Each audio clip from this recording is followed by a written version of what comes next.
Assalamu alaikum dear students, I am Anjum Shafiq, your biology teacher for grade 11, and today I am going to start our new chapter, that is chapter number 10, Kingdom Animalia.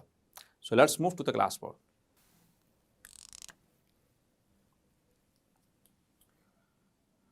So chapter number 10,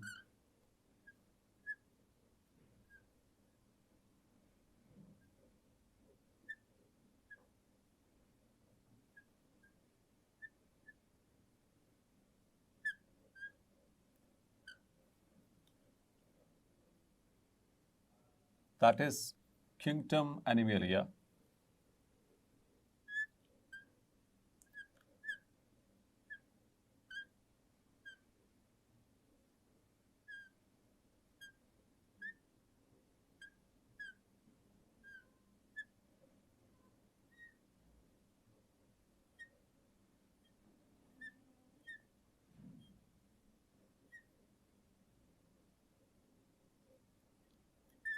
The last kingdom of the 5-kingdom classification system. So dear students, in this kingdom, we are going to discuss all the fundamental characteristics belonging to the major phyla of this kingdom. Clear? So, Kingdom Animalia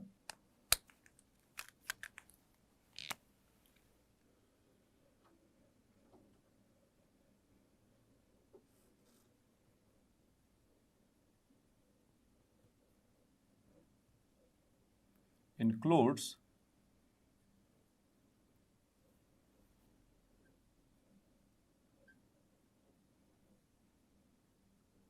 all animals. जितने भी animals हैं सब के सब इस kingdom में शामिल किए जाते हैं. ये वर्ड बेसिकली लैटिन वर्ड है, वहाँ से ये डिराइव हुआ है. If you talk about its direction,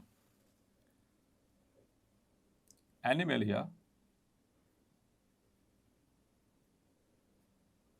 is derived from Latin word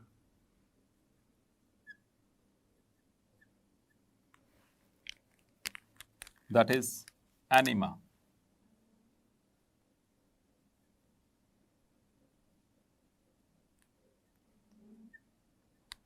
Which means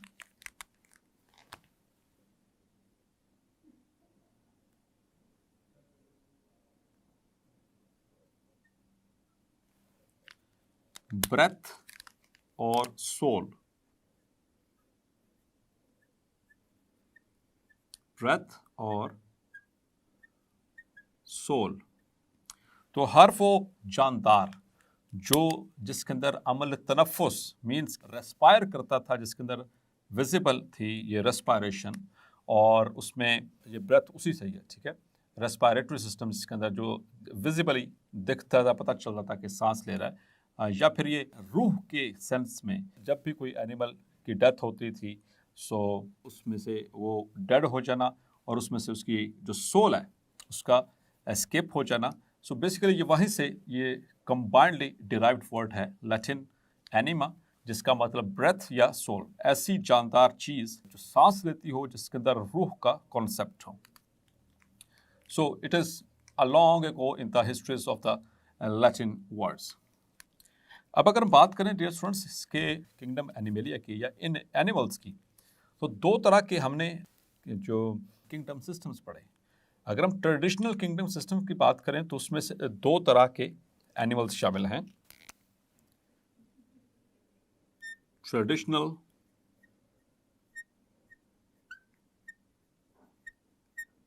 to kingdom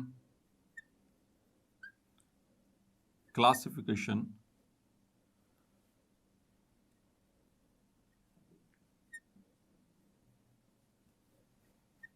उसमें दो ही किंगडम्स थे. एक था किंगडम एनिमेलिया और दूसरा किंगडम प्लांटी. हमने इसको डिस्कस किया था चैप्टर नंबर 5 में, वहाँ पर आपको याद होगा. So according to them there are only 2 kingdoms, kingdom Animalia and kingdom Plantae.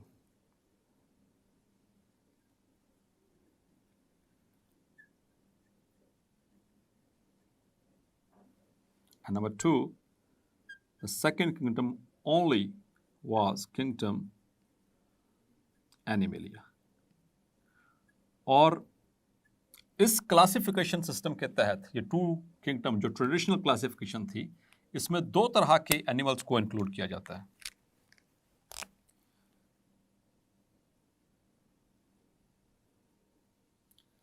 It consists of metazoa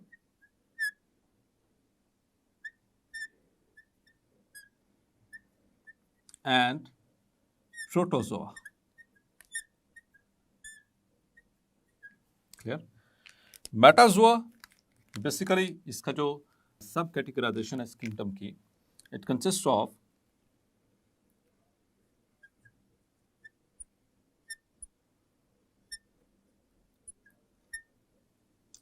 multicellular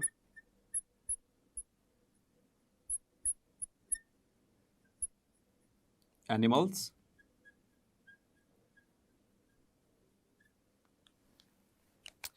and protozoa, it consists of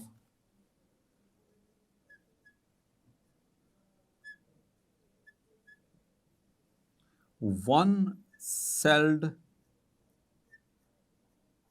animals. और आपको पता है वन सेल्ड एनिमल्स में कौन कौन शामिल है, जिनको हम पढ़ भी चुके हैं चैप्टर नंबर 7 में. Protozoans like for example amoeba और पैरामीशियम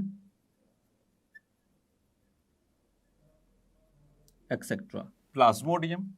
और मल्टीसेलुलर की बात करेंगे, for example the humans.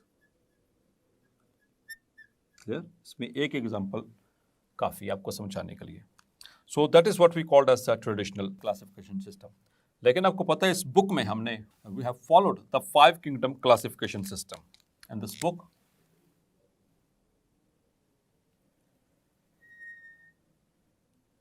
we have followed the 5 kingdom classification by Robert Whittaker. So according to the 5 kingdom classification,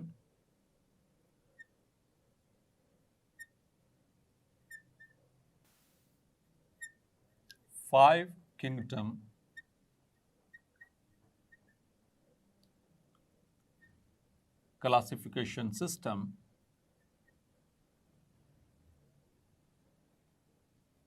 by Robert Whittaker.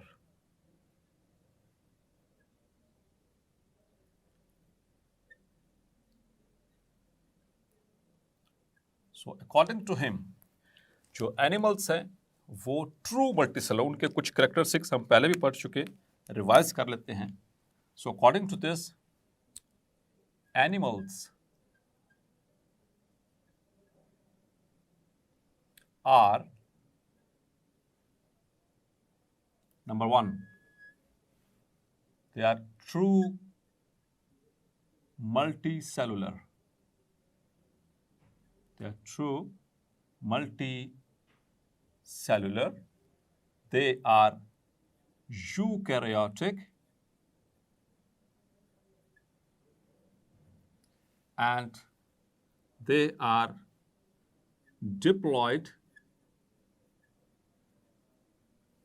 and they are ingestive heterotrophs.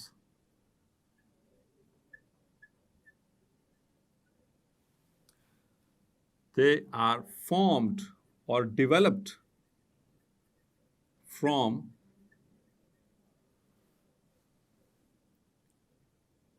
union of haploid gametes. और haploid gametes में अगर हम बात करेंगे तो 2 तरह के gametes हैं. The large egg cells and or small sperm cells. तो इन दोनों के यूनियन से बनता है जाइगोट। ये दोनों हैप्लॉइड होते हैं। इसका कंसेप्ट मैं बार बार डिस्कस कर चुका हूं आपसे। Haploid means the sales having nuclei with one copy of genetic material और क्रोमोसोम्स, या फिर ऐसे सेल्स जिनके न्यूक्लियस के अंदर अनपेयर्ड क्रोमोसोम होते हैं उनको भी हैप्लॉइड जो है वो सेल्स कहा जाता है। So these are the gametes, they have haploid, यानी कि एक सेट है इनके पास क्रोमोसोम्स का। क्लियर? और इसके साथ they can locomote means they can change their body positions. So these are few characteristics of the animals, kingdom Animalia, according to the 5 kingdom classification. तो dear students, इसके हिसाब से जो है ये जो प्रोटोजोआ, अगर 5 kingdom classification में देखें, in 5 kingdom classification, in 5 kingdom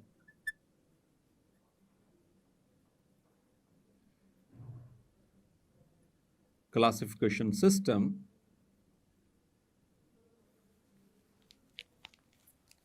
protozoa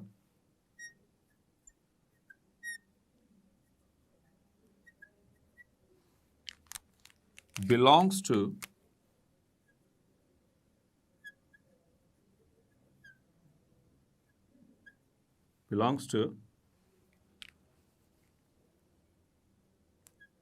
kingdom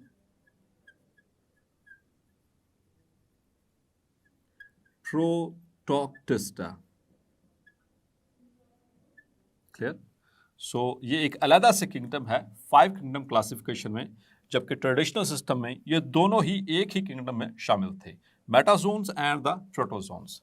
जबकि 5 kingdom classification which was given by the Robert Whittaker, the protozoa is not included in animals because of their cellular organisation. तो इस वजह से इनको यहाँ से रिमूव कर दिया गया था, और किंगडम प्रोटिस्टा में जहाँ पर तमाम किंगडम से ऑर्गेनिजम्स को रिमूव किया गया, एक्सक्लूड किया गया, उनको किंगडम प्रोटिस्टा के अंदर शामिल कर दिया गया। तो protozoa belongs to kingdom protista. इसको एमसीक्यूज के लिए भी मार्क कर लीजिएगा। क्लियर? और ये जनरल फीचर्स यहाँ पर, this is also MCQ, anima which means breath और soul, metazoa and protozoa short question. अब हम बात करते हैं इनकी थोड़ी सी क्लासिफिकेशन के हवाले से बात करेंगे हम। So let's talk about their classification. एक जनरलाइज्ड क्लासिफिकेशन हम करने लगे हैं, और यही क्लासिफिकेशन बेसिकली आगे हमारे नेक्स्ट पूरे चैप्टर में यही क्लासिफिकेशन जो है वो फॉलो होगी, और इसी के अकॉर्डिंगली हमने इसी प्लानिंग के तहत मूव करना है, जो अब मैं क्लासिफिकेशन आपसे शेयर करने वाला हूँ। तो डियर स्टूडेंट्स, डिफरेंट जो फाइला इस चैप्टर में हमने डिस्कस कर रहे हैं, ये उसका मुकम्मल ओवरव्यू आपको देने लगा हूँ, और इसी पैटर्न के तहत जो है हमने आगे मूव करना है। सो जितने भी बायोलॉजिस्ट हैं, वर्चुअली ऑल बायोलॉजिस्ट, ये that is the statement. So they believe that animals have arised from the प्रोटिस्ट्स, यानी कि इनके जो एंसेस्टर्स हैं, इनके आबाओ अजदाद वो प्रोटिस्ट है, ऐसा मानना है बायोलॉजिस्ट का। सो एनिमल्स और एनिमेलिया, सो उसमें हमने ट्रेडिशनल क्लासिफिकेशन की बात करें, so we are multi cellular animals. Clear? We are metazoans, so protist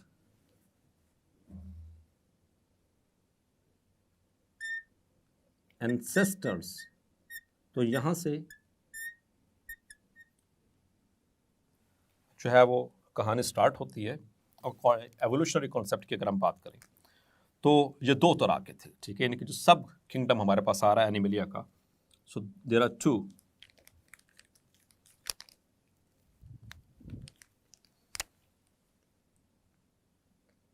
number one is the Parazoa,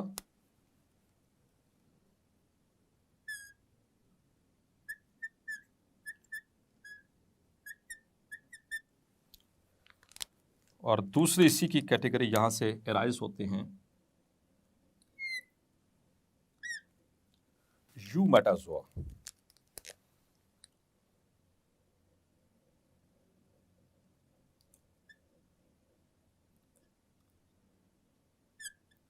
तो परेशान होने की बिल्कुल जरूरत नहीं है, ये मैं रिलेशनशिप पढ़ाने लगा हूं। जब हम इस चैप्टर को एंड करेंगे, ये टेबल मैं दोबारा आपके सामने जो है ड्रॉ करूंगा, तब आपको बिल्कुल क्लियर कट ये सारी चीजें समझ आ रही होंगी। परेशानी होना इसकी टर्मिनोलॉजी जो है और इसका जो पैटर्न है हमारा इस चैप्टर में किस तरह से डिफरेंट फाइला रिलेटेड है, ये उसके हवाले से है। ठीक है, so as it is given in the first page of this chapter. So जो पैराजोन्स हैं इनके अंदर एक फाइलम जो डिस्कस होगा दैट इज फाइलम पॉरीफेरा।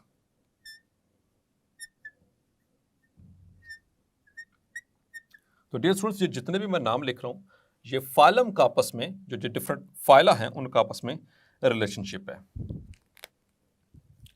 और the यूमेटाजोन्स they are further divided into two.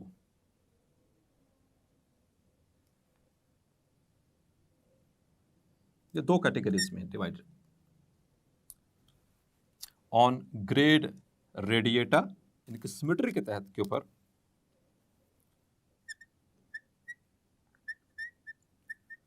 Radiata and बायलेट्रिया, ये दो ग्रेड्स हैं। रेडिएटा जो है इसमें एक ही फाइलम हम डिस्कस करेंगे, the simplest one which are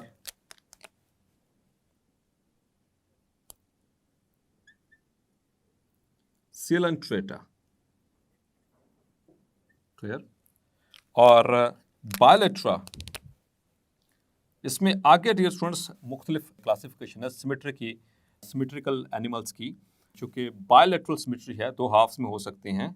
so बायलेट्रा they are divided into 3 सब categories on the basis of their body cavities. Body cavity के बिहाफ के ऊपर ये 3 तरह के हैं।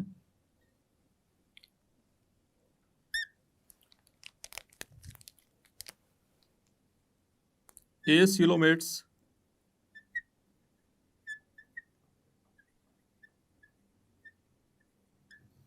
and pseudocoelomates,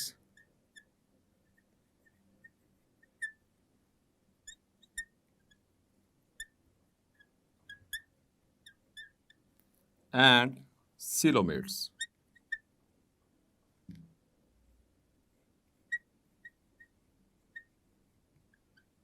clear. तो बॉडी कैविटी के बिहाफ के ऊपर जो ग्रेड रेड बायलेट्रा है वो आगे 3 कैटेगरीज में डिवाइडेड है। एसिलोमेट्स, इनमें बॉडी कैविटी नहीं होती है, इसी वजह से इनको एसिलोमेट्स कहा जाता है। इनके अंदर एक ही फाइलम हमने डिस्कस करना है, that is the Platyhelminthes. Platyhelminthes या फिर इनको कहा जाता है फ्लैट वर्म्स। सूडोसिलोमेट्स, इनके अंदर भी एक ही फाइलम डिस्कस करना है, दैट इज एस्केल्मिन्थीज।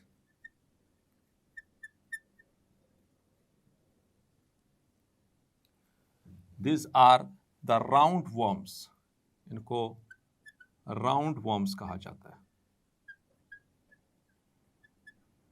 क्लियर। और फिर जो सिलोमेट्स हैं ये फर्दर आगे 2 कैटेगरीज में डिवाइड होते हैं।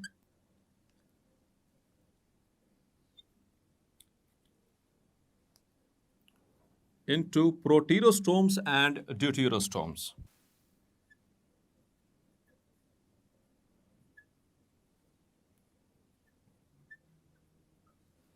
And deuterostomes. अब प्रोटोस्टोम्स में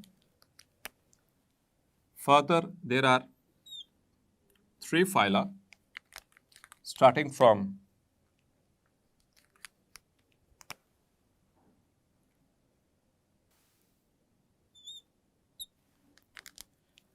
Number one, there is roundworms. They are included in the Aschelminthes. Then is Annelida.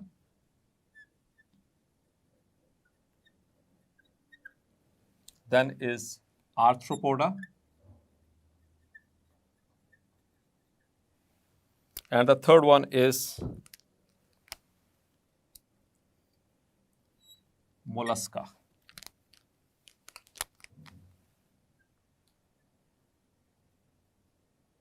The soft-bodied animals. और ड्यूटेरोस्टोम्स भी आगे 3 कैटेगरीज में डिवाइडेड हैं into echinoderms,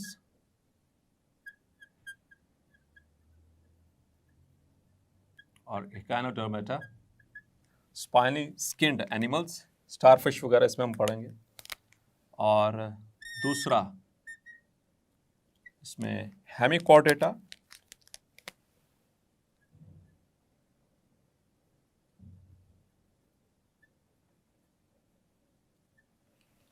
और तीसरा इसमें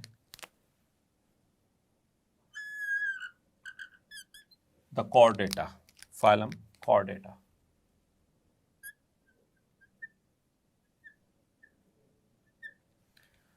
डियर स्टूडेंट्स, ये वो क्लासिफिकेशन है जिसके तहत फाइला की क्लासिफिकेशन, जिसके तहत इसी पैटर्न के तहत हमने आगे तमाम जितने भी फाइलम हैं उनको डिस्कस करना है। सो पॉरीफेरा, इनके अंदर स्पॉन्जेस हैं, दे हैव गॉट, इनको हम स्पॉन्जेस कहते हैं, क्लियर। और ये एसिमेट्रिकल एनिमल्स, यहाँ पर हेडिंग आएगी एसिमेट्रिकल, और ये हैं सिमेट्रिकल।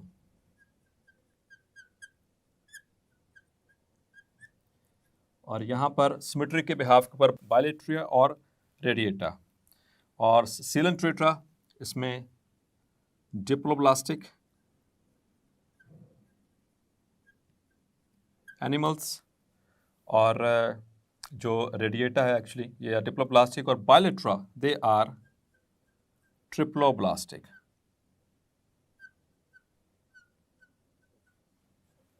और फिर ट्रिप्लोब्लास्टिक उन्हें बॉडी कैविटी के बिहाफ के ऊपर यहाँ पर नो बॉडी कैविटी, इसको मैं थोड़ा सा कॉम्प्रिहेंसिव वे में बताना चाह रहा हूँ ताकि ये चीज़ें आपको रिव्यू करने में आसानी रहे।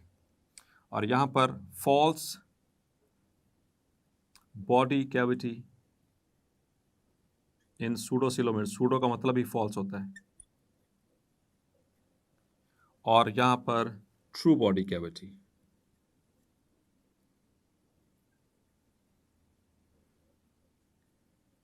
सिलोम, अब वो सिलोम बनती किस तरह से है, आउट पाउचिंग से या आर्केंटिरॉन से, आर्केंटिरॉन की आउट पाउचिंग से या फिर दूसरे से उसके मेसोडर्म को स्प्लिट करने से, तो उसके भी हाफ के ऊपर ड्यूट्रोस्टोम्स और प्रोटेरोस्टोम्स। और इसी तरह से फिर आर्थ्रोपोडा, इसमें हम पढ़ेंगे तमाम वो जॉइंट फिटेड एनिमल्स, ये इनवर्टिब्रेट्स हैं। और फिर molluscs, these are the soft bodied animals, ये हैव जॉइंटेड, ये की वर्ड्स थोड़े से लिख रहा हूँ, jointed feet, arthropods, and annelids, they are segmented worms,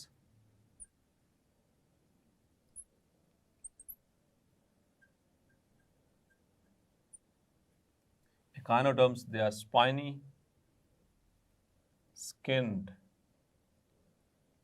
animals, or hemichordates, they are in between echinoderms and chordates, they are the actual vertebrates.